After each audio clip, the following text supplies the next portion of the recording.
स्वागत आहे तुझं यावाल्या व्हिडिओमध्ये, ज्याच्यामध्ये आपण बोलणार आहोत इंजिनिअरिंग मेकॅनिक्सचा 2024 पॅटर्नचा जो क्वेश्चन पेपर आहे त्याच्यासाठी. फर्स्ट ऑफ ऑल तुला या क्वेश्चन पेपरसाठी इंजिनिअरिंग मेकॅनिक्सच्या all the best from me. But हा जो व्हिडिओ आहे हा लास्ट मिनिट प्रिपरेशन स्ट्रॅटेजी आहे, ज्याच्यामध्ये मी तुला काही इम्पॉर्टंट क्वेश्चन्स देणार आहे. 1.5 दिवसाच्या आतमध्ये भरपूर मुलांना वाटतं की सर माझा सबमिशन मध्ये टाइम खूप गेला किंवा माझे XYZ रिझन्स होते त्याच्यामुळे मला अभ्यास जमला नाही. इंजिनिअरिंग मेकॅनिक्स मध्ये मी चांगले मार्क्स घेऊ शकेल. सो त्याच्यासाठी तुझ्या समोर काही इम्पॉर्टंट क्वेश्चन्स ठेवतो आहे. हे इम्पॉर्टंट क्वेश्चन जर केले तर शक्यता आहे की तू जो इंजिनिअरिंग मेकॅनिक्स आहे याला चांगला स्कोअर करू शकशील. So let's get started. पहिली गोष्ट तर लक्षात ठेव की या इंजिनिअरिंग मेकॅनिक्स मध्ये जसं तुला पण माहिती आहे आणि ऑलरेडी माहिती की चीटिंग जो प्रकार आहे तो काही पॉसिबल नाहीये. का? कारण इंजिनिअरिंग मेकॅनिक्स मध्ये जे काही प्रॉब्लेम्स वगैरे येतात हे प्रॉब्लेम्स म्हणजे पुस्तकामध्ये काहीतरी तू लिहून गेलेला आहे, या व्हॅल्यूज आणि क्वेश्चन पेपर मधल्या व्हॅल्यूज कधीच मॅच होत नाही. So therefore cheating is not possible for this exam. हा, पण एक महत्वाची गोष्ट आहे, जर समजा तुला जो कन्सेप्ट आहे ही कन्सेप्ट माहिती जर असेल तर तुला न्यूमरिकल आरामात जमू शकतात. तर काय काय इम्पॉर्टंट क्वेश्चन आहेत आपण युनिट वाईज आपण बघणार आहोत. नीट लक्ष देऊन ऐक जे मी सांगतोय ते. हे इम्पॉर्टंट क्वेश्चन जर तू समजा या 1.5 दिवसामध्ये केले, मेकॅनिक्स पास होऊ शकशील. बघूया. पहिली गोष्ट युनिट नंबर 1. पहिली तर हे गोष्ट आहे, भरपूर मुलांना असं वाटतं की मी फक्त थेअरी केली आहे तर मेकॅनिक्स मध्ये पास होऊ शकेल. असं काहीही होणार नाही. न्यूमरिकल्स करावेच लागणार आहेत. जाऊया युनिट नंबर 1 वरती. युनिट नंबर 1 चं नाव आहे force according to our 2024 pattern, force system and its resultant. याच्यामध्ये 1, 2, 3, 4 आणि 5 हे 5 इम्पॉर्टंट टाइप्स आहेत. हे 5 इम्पॉर्टंट पॉइंट्स आहेत जे तुला करायचे आहेत एक्झामसाठी. त्यातला पहिला जो आहे resultant of a concurrent force system. So concurrent force system म्हणजे काय? एक पॉइंट आहे, एका पॉइंटवर जर समजा काही फोर्सेस येत असतील तर याला काय करावं लागतं आपल्याला? This is called as a concurrent force system. आता याला रिझॉल्व्ह कसं करायचं? समजा इथं आहे 20 न्यूटन आणि 20 न्यूटन दिलेला असेल आणि त्याच्यानंतर इथं जर समजा अँगल 30 डिग्री दिलेला असेल तर बट ऑब्विसली तू याला रिझॉल्व्ह करताना एक हॉरिझॉन्टल कंपोनंट घेशील आणि एक व्हर्टिकल कंपोनंट घेशील. या हॉरिझॉन्टल कंपोनंटला म्हणशील तू 20 cos 30. बघ, 20 cos of 30 आणि त्याच्यानंतर हा असेल 20 sin of 30. Force cos of angle, force sine of angle, हे लक्षात राहू दे. त्याच्यानंतर कधी कधी असंही येऊ शकतं की इथं हा जो अँगल जो दिलेला आहे हा अँगल व्हर्टिकल सोबत दिलेला असेल. समजा इथं अँगल 40 डिग्री व्हर्टिकल सोबत दिलेला आहे आणि इथं जो फोर्स आहे तो आहे 75 न्यूटन. मग अशा वेळेस तू रिझॉल्व्ह कसं करशील? एक इकडं हॉरिझॉन्टल कंपोनंट आणि हा एक आहे इथे व्हर्टिकल कंपोनंट. या हॉरिझॉन्टल कंपोनंटला तू काय म्हणशील आता? कॉस का नाही, याला तू साइन म्हणशील. का? कारण अँगल कशासोबत आहे? व्हर्टिकल सोबत. सो इथं काय येणार आहे? 75 साइन ऑफ 40 आणि त्याच्यानंतर हा येईल 75 कॉस ऑफ 40. एवढी फक्त गोष्ट लक्षात राहू दे. अँगल हॉरिझॉन्टल सोबत असेल तर कॉस, अँगल व्हर्टिकल सोबत असेल तर वरती कॉस, एवढं लक्षात राहील. त्याच्यानंतर याचा रिझल्टंट कसा फाइंड करायचा? सिंपल. हे जे काही हॉरिझॉन्टल कंपोनंट्स आले त्यांची समेशन करायची. So summation of F of x करशील, त्याच्यानंतर तू summation of F of y करशील, म्हणजे सगळे व्हर्टिकल कंपोनंटची ऍडिशन करशील, या दोघांचाही स्क्वेअर करशील, इंडिव्हिज्युअल स्क्वेअर, प्लस आणि त्याच्यानंतर या सगळ्या गोष्टीचा स्क्वेअर रूट घेतला तर तुला काय भेटणार आहे? रिझल्टंट भेटणार आहे. हे लक्षात ठेवायचं आहे. So this is the resultant of a concurrent force system. Concurrent force system अशी आहे. आता भरपूर वेळेस कॉन्करंट फोर्स सिस्टीम ही अशाच पद्धतीने देण्यात येईल का? नाही. समटाइम्स वेगवेगळ्या स्वरूपात देण्यात येते ते. पण जर एका पॉइंटवर भरपूर फोर्सेस मीट होत असेल that is a concurrent force system. त्याच्या पुढे जाऊया. Varignon's theorem. What is Varignon's theorem?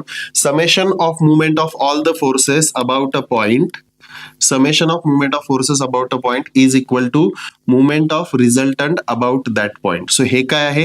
distance of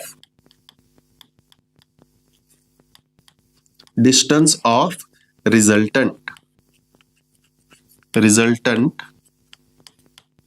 from a point. ही गोष्ट तुला वापरायची आहे सो जर समजा एक्झाम मध्ये कुठलाही असा क्वेश्चन आला ज्या क्वेश्चन मध्ये तुला रिझल्टंटचं डिस्टन्स विचारलेलं आहे, तर तुला काय वापरायचं आहे? वॅरिग्नॉन्स थेरम. ओके. त्याच्यानंतर parallel force system. Parallel force system तुझ्या समोर दाखवण्यात कशी येणार आहे? असा एक हे देण्यात येईल, रॉड देण्यात येईल आणि याच्यावर काही फोर्सेस तुला असे देण्यात येतील.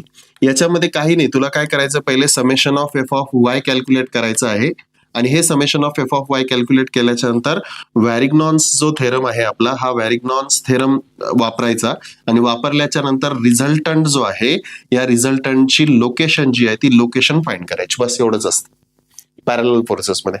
आताच रिझल्टंट आपण वॅरिग्नॉन्स थेरम आपण कसा कॅल्क्युलेट करायचा ते बघितला. Summation of F of y parallel forces मध्ये आरामात कॅल्क्युलेट करता येते. Got it? पुढे centroid of hollow section. Hollow section वर जास्त भर दे आणि सेंट्रॉइडचा एक जनरलाइज्ड फॉर्म्युला माहिती असू दे. काय? Y bar is equal to A1 Y1 plus A2 Y2 divided by, म्हणजे प्लस इथे dot dot, divided by A1 plus A2 plus all the way up to AN. आणि इथं सुद्धा काय असणार आहे? Plus AN YN. हा कशा काय काढण्यासाठी आहे? वाय बार काढण्यासाठी.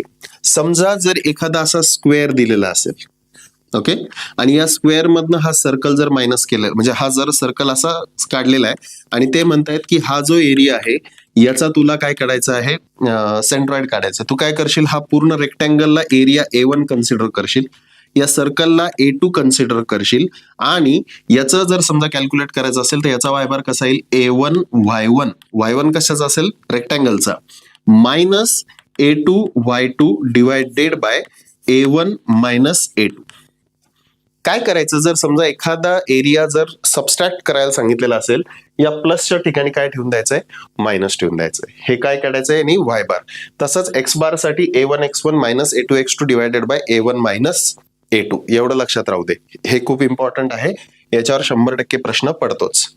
भरपूर वेळेस याच्या पुढची जी गोष्ट आहे that is nothing but what? Movement of inertia. Movement of इनर्शियाच्या पॅरलल ऍक्सिस थेरम वरती क्वेश्चन येतात. So movement of inertia of composite section. समजा तुला मुवमेंट ऑफ इनर्शियाचा फॉर्म्युला माहिती असेल, अतिउत्तम. काय formula? Moment of inertia about AB axis will be equal to moment of inertia of body about itself plus A into H बारचा square. हे H bar काय असतं? सिंपल लक्षात ठेव. H bar will be equal to Y bar minus Y1. जर तू A1 काढत असशील, I2 काढत असशील तर Y2, I3 काढत असशील तर इथं Y3 असं ठेवून द्यायचं. लक्षात ठेव, मुवमेंट ऑफ इनर्शिया कॅल्क्युलेट करण्याच्या अगोदर पहिले तुला काय कॅल्क्युलेट करावं लागेल? सेंट्रॉइड. सो सेंट्रॉइड कसा कॅल्क्युलेट करायचा आहे? A1 Y1 plus A2 Y2 divided by A1 plus A2. या फॉर्म्युल्याने तू नॉर्मल सेंट्रॉइड काढला, अर्धे मार्क मिळाले. आता हे अर्धे मार्क मिळाल्याच्या नंतर तुला काय करायचं आहे?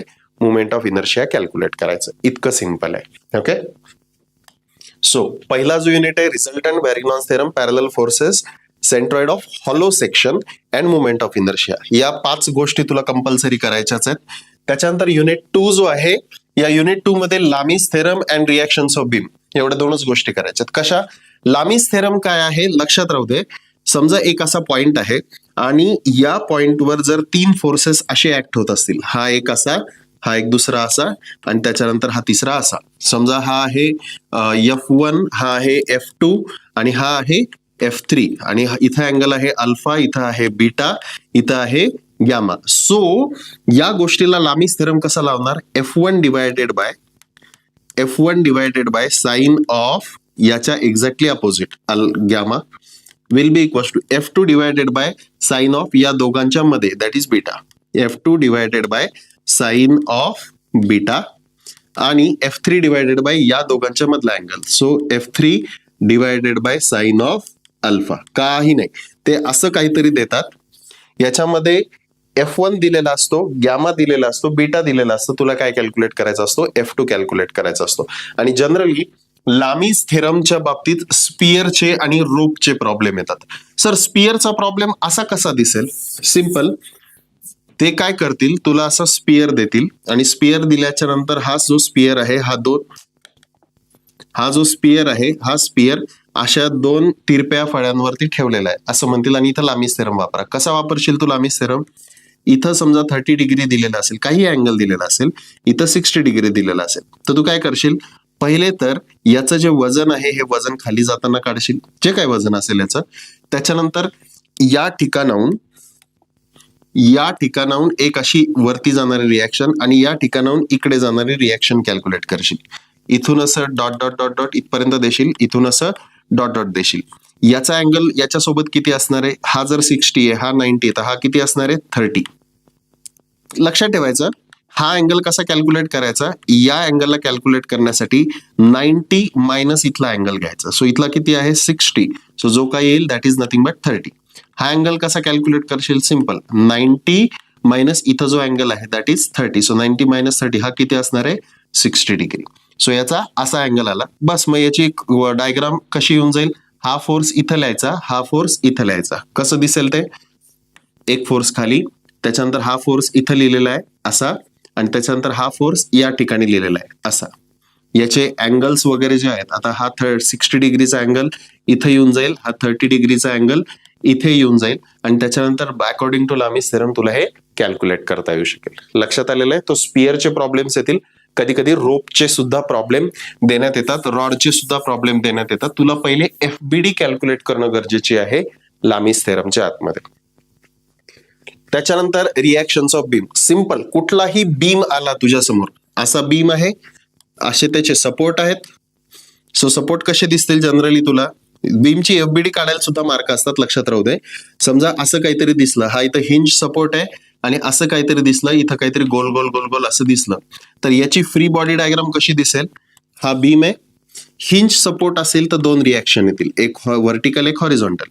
रोलर सपोर्ट असेल तर एकच रिॲक्शन येईल. लक्षात आलं. त्याच्यानंतर समजा याच्यावरती एक लोड दिलेला आहे असा आणि असा, सेम लोड इथं येऊन जाईल. बस तुला इक्विलिब्रियमच्या कंडिशन वापरायच्यात. कुठल्या कुठल्या आहेत इक्विलिब्रियमच्या कंडिशन, पहिली आहे summation of F of X equal to 0, ही कंडिशन पहिले वापरायची, कशाला, बीमला. त्याच्यानंतर summation of F of Y equal to 0, आणि त्याच्यानंतर summation of moment equal to 0. पहिले ही कंडिशन वापरशील, नंतर ही कंडिशन वापरशील, आणि त्याच्यानंतर ही कंडिशन वापरशील. पहिले तुला VB ची व्हॅल्यू भेटेल, ही वाली व्हॅल्यू भेटेल, आणि त्याच्यानंतर त्यालाच इक्वेशन 1 मध्ये टाकल्याच्यानंतर ही व्हॅल्यू मिळेल. ओके, एक लक्षात राहू दे, UDL जर समजा तुला कधी यदा कदाचित आला, असा UDL जर समजा तुला दिसतोय, या UDL ची व्हॅल्यू समजा आहे 30 न्यूटन पर मीटर, आणि हे असा UDL दिसतो, आणि इथून याचं जे डिस्टन्स आहे, हे डिस्टन्स समजा आहे 4 मीटर. सो आता या UDLचं पॉइंट लोड मध्ये कसं कन्व्हर्जन होऊन जाईल, या UDL ला पॉइंट लोड मध्ये जर कन्वर्ट करायचं असेल तर इथं जो लोड येईल तो कसा असेल, 30 मल्टिप्लाइड बाय 4, 3 चौक किती 12, सो 120 न्यूटनचा लोड येईल इथे, आणि याचं डिस्टन्स इथून ते इथपर्यंत किती असणार आहे, एवढं डिस्टन्स किती असेल, हे 4 होतं, तर हे किती असणार आहे 2 मीटर, आणि तिकडे सुद्धा किती असेल 2 मीटर. सो डिस्टन्सला अर्ध करायचंय, आणि त्याच्यानंतर लोडचा इंटेन्सिटी मल्टिप्लाइड बाय लोडचं डिस्टन्स, हे एकमेकांना मल्टिप्लाय करायचं. Got it. Reactions of beam मध्ये अजिबात मार्क कट नाही झालेले पाहिजे. ओके, पुढे जाऊया.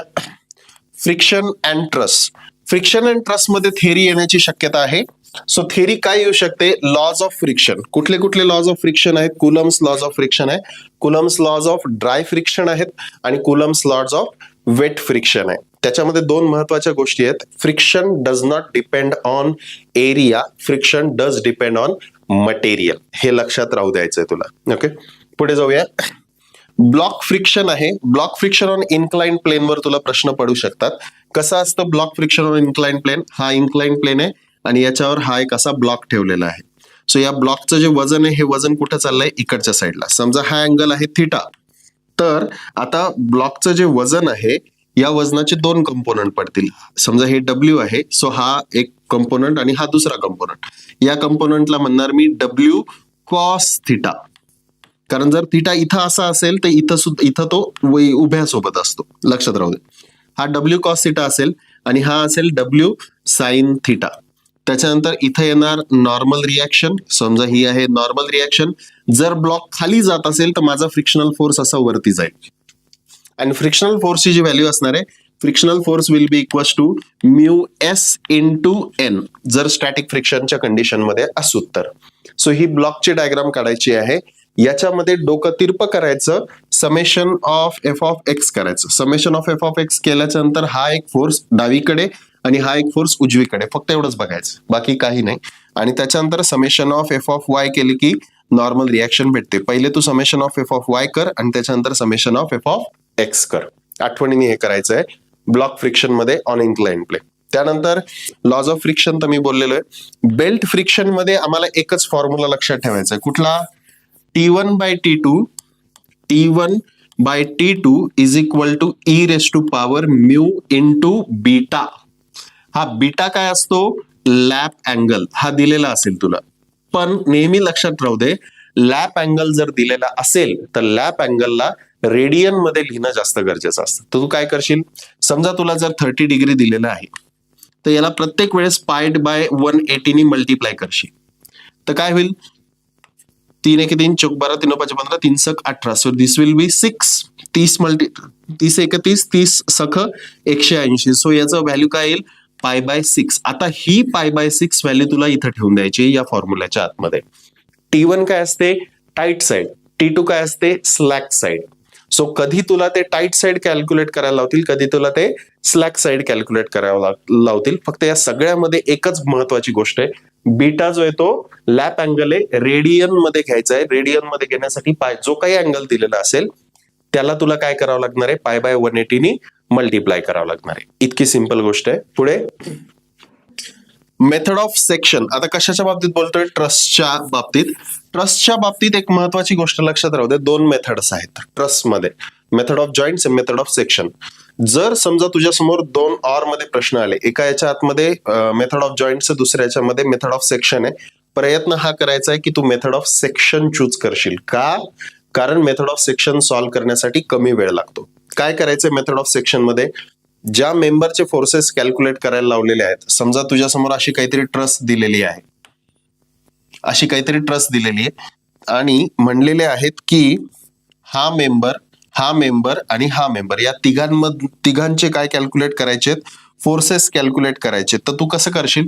पहिले याच्यातनं जाणारा एक सेक्शन ड्रॉ करशील. ड्रॉ केल्याच्या नंतर आयदर उजवी साइड बघशील किंवा डावी साइड बघशील. समजा उजवी साइड जर बघत असेल तर अशा पहिले एक पॉइंट बघायचा ज्याच्यावरती 2 मेंबरचे जे फोर्सेस आहेत ते काय होऊन जातील? 0 होऊन जातील. सगळीकडे टेन्साइल फोर्सेस अज्युम केले, 2 मेंबरचे फोर्सेस 0 व्हायला पाहिजे. ते 0 झाल्याच्या नंतर समेशन ऑफ मुवमेंट घ्यायचे, 2 वेळेस समेशन ऑफ मुवमेंट घ्यायची आहे तुला त्या पॉइंट वरती. आणि त्याच्यानंतर तिसरी जी इक्विलिब्रियमची कंडिशन वापरायची आहे, that is summation of F of Y किंवा F of X, depends. 2 points ज्याच्यावरती मुवमेंट 0 यायला पाहिजे आणि त्याच्यानंतर summation of F of Y किंवा एफ ऑफ एक्स, लगेच तुला तिन्हीच्या तिन्ही फोर्सेस फाइंड करता येतात.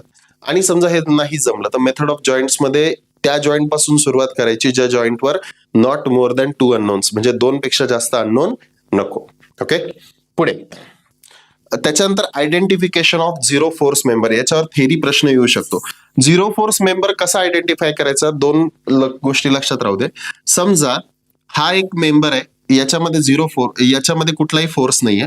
त्याच्यानंतर हा एक मेंबर आहे, याच्यामध्ये कुठलाही फोर्स नाहीये.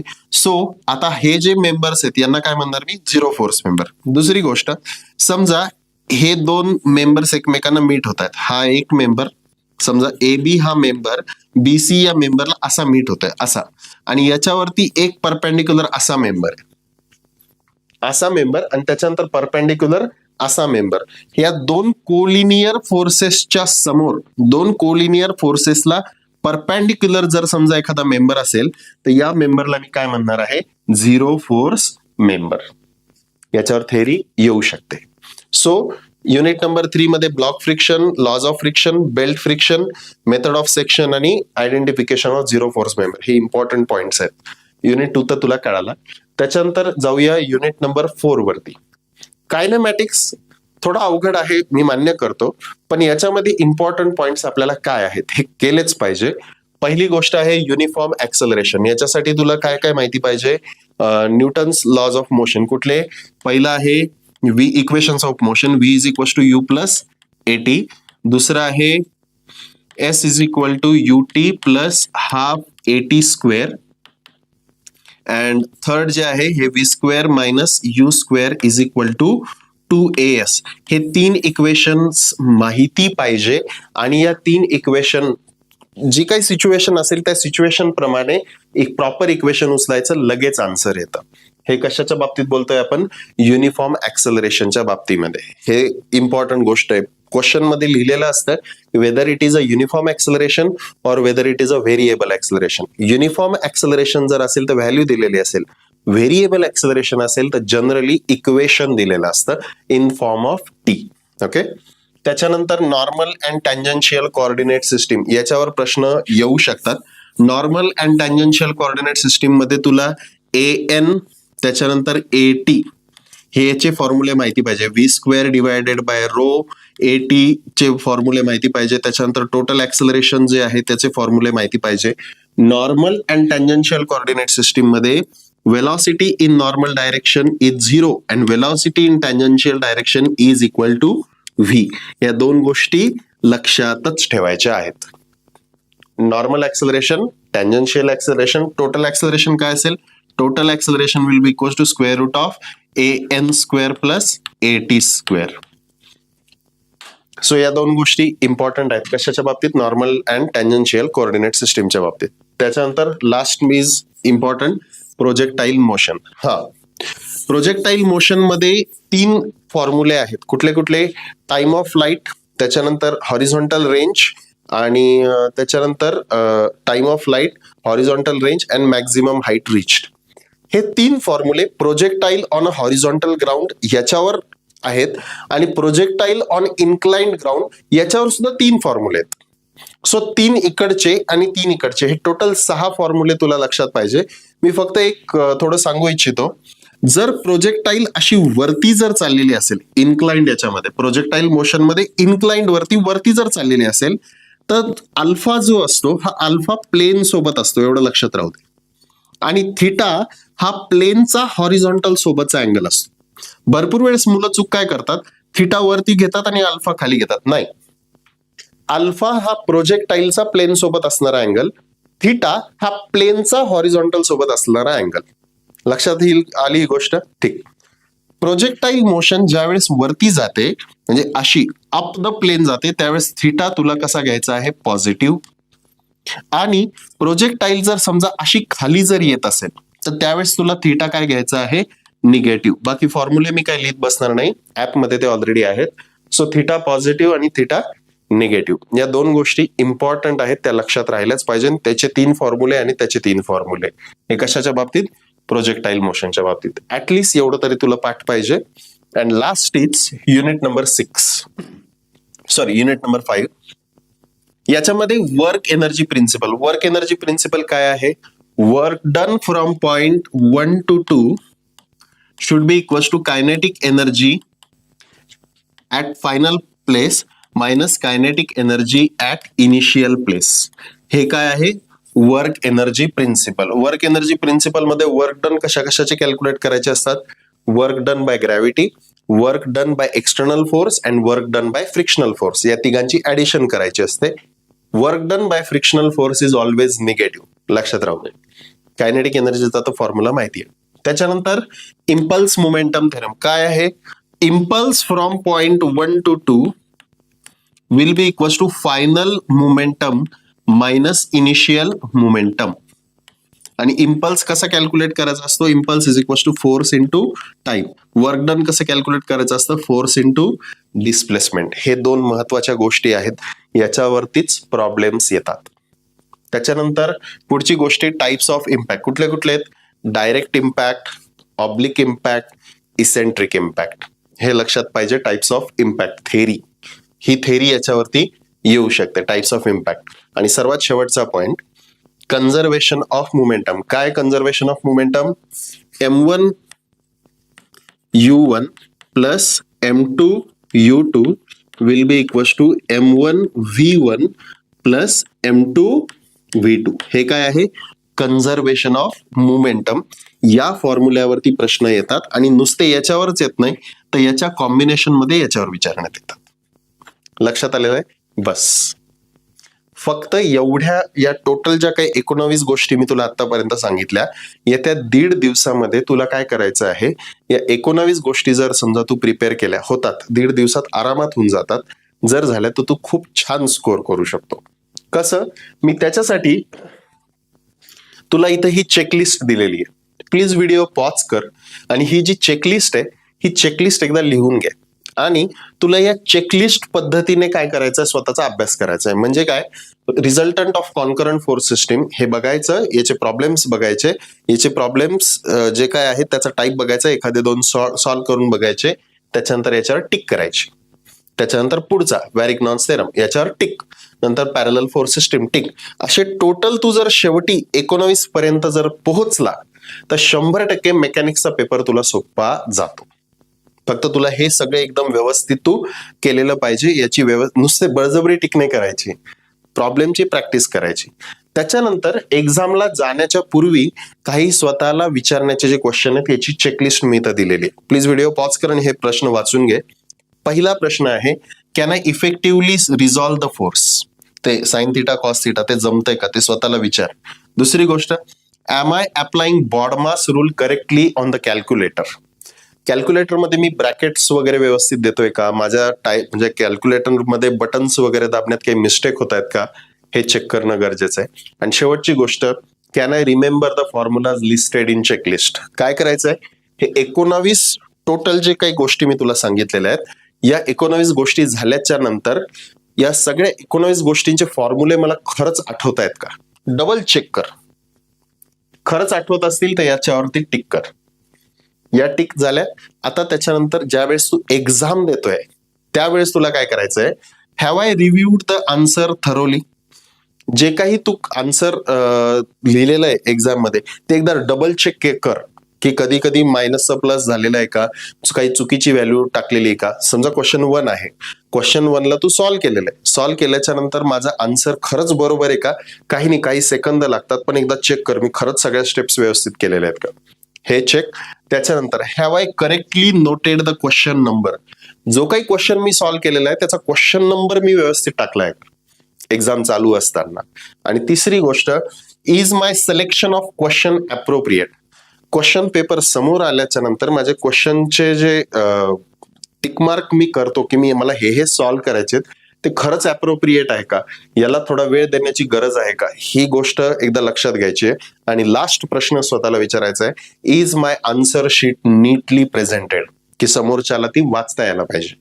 मी तुला लिहून देतो, जर हे 19 टिक मार्क ऑनेस्टली तुझ्या झालेले असतील आणि त्याच्यानंतर या 3 आणि या 4 दॅट इज 7, या 19 आणि या 7 टिक मार्क जर तुझ्या या 1.5 दिवसात कंप्लीट झाल्या, ज्या की आरामात होऊ शकतात, हे जर झालं तुला मेकॅनिक्स आरामात जमेल.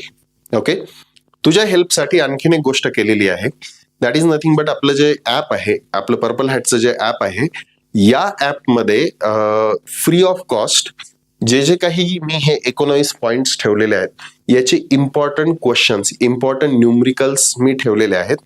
प्रत्येक कन्सेप्ट वाईज तिथं न्यूमरिकल्स ठेवलेले आहेत. कन्सेप्ट वाईज ज्या फाईल्स आहेत या फाईल्स ठेवलेल्या आहेत, त्या ओपन टू यू आहेत, ओपन टू ऑल आहेत.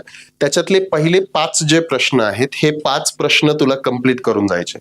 कशाचे, याचे. एखादा नाही जमला, चल छोड़ दे उसको, आगे चल. पण मिनिमम 5 प्रश्न तुला प्रत्येक कन्सेप्ट वरती जमले पाहिजे, त्या जी फाईल मी ऍप मध्ये ठेवलेली आहे त्या फाईलच्या आतमध्ये. जर समजा तुला हे जमलं तर तुला इंजिनिअरिंग मेकॅनिक्स पास होण्यापासून कोणीच अडवू शकत नाही. So this is the important thing. एक्झामला जाण्याच्या अगोदर या गोष्टी लक्षात ठेवायच्या आहेत. गो बाय चेकलिस्ट मेथड जी मी तुला आता सांगितली. Third, keep revising important concept.